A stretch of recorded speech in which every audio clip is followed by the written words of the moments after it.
Hello again. Those who still maintain the fiction that all humans are born possessed of equal potential and ability are now fighting a fierce rearguard action in defence of their ideology. It is a hopeless struggle in the long run, for science inevitably triumphs over abstract ideologies in the end. One remembers the crackpot pseudoscientific notions officially endorsed in Stalin's Russia and Hitler's Germany, things such as Lysenkoism and the theory of ice and fire. As long as the dictators who supported these mad ideas had unlimited power, they were able to make sure that their citizens at least paid lip service to such foolishness. It is very much the same today when ethnicity and race are under discussion, although there are no dictators forcing people to follow a particular viewpoint. There is plenty of social pressure and legal sanctions and the possibility of being cancelled, as it is called, and needs work to prevent most people from talking openly about such things. Despite all this, eventually truth will win out. It will be recalled that a while ago I published a book on the subject of race, which was called The Equalitarian Dogma. In it, I advanced the idea that when Homo sapiens migrating from Africa encountered Neanderthals in the Middle East, they mated together, and as a result, a new species emerged, whom I provisionally called Homo sapiens plus.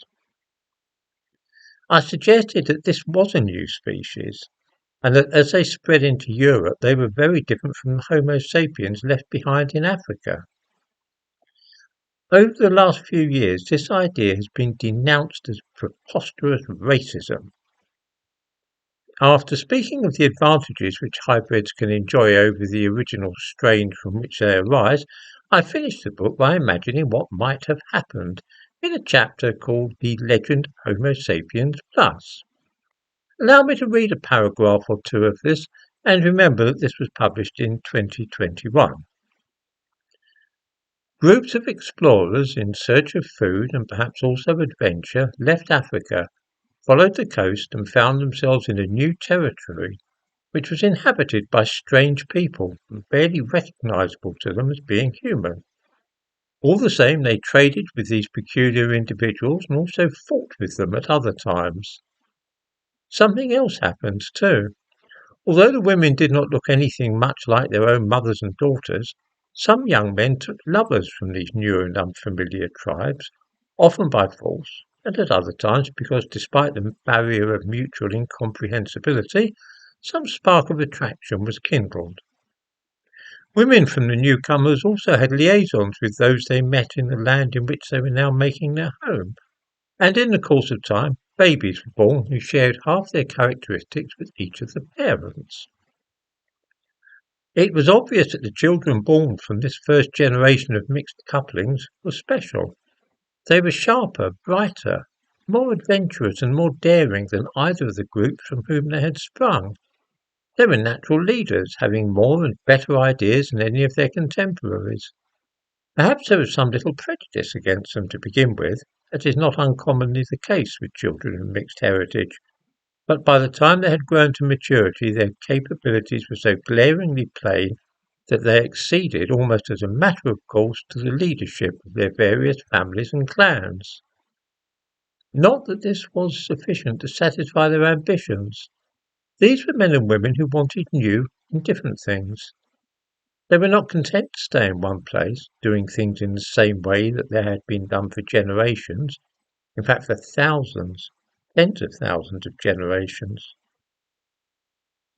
After centuries of increasingly frequent interbreeding, groups of these hybrids, led by the most intelligent and resourceful, began spreading out north, east and west from what is now the Middle East. They carried with them a vital genetic inheritance which they would pass down to their own children. Not all the characteristics which have been acquired through mating were of use to them. The shape of the skull, proportion to the body and so on were of no importance. And as the hybrids started to rely more on their own tribes for sexual partners, so those outward Neanderthal traits slowly faded, until only a small part of the genome of the original inhabitants of that part of the world was retained. Well, that's what I wrote.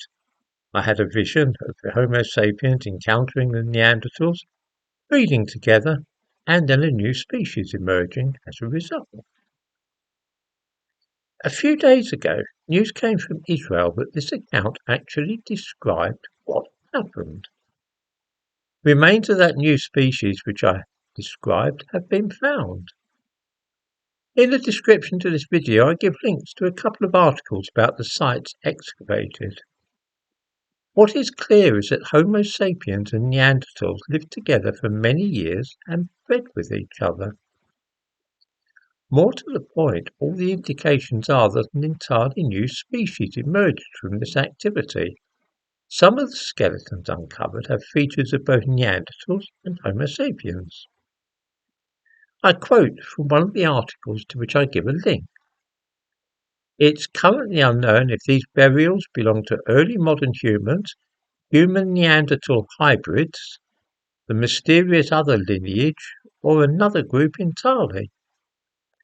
In other words, a new type of human arose in the communities where the Neanderthals and Homo sapiens had been mingling and breeding, just as I said in my book. There is much more to come from these new discoveries, and already it's being speculated that there are implications for the colonization of Europe and Western Asia, which resulted from all this. Of course, apart from the Europeans, all the early people in other parts of the world inherited genes from yet another human species, the Denisovans, and it's not clear how this may have affected those in Asia, Australia, and the Americas. It is certain, though, that those who moved to Europe from those Middle East communities without encountering the Denisovans certainly had something special in the way of intellect. I do hope that viewers read up on this for themselves, for the implications of the fieldwork being undertaken in Israel are profound and promise to overturn a good deal of what we thought we knew about the history of the human race. I cannot help but feel a little vain that recent archaeological work in the Middle East has tended to confirm what I long suspected and what I wrote about and predicted a few years ago. We live in very interesting times, and the implications for these discoveries for what we believe about ethnicity and race in today's world are likely to prove absolutely breathtakingly, well, shocking to some people, perhaps.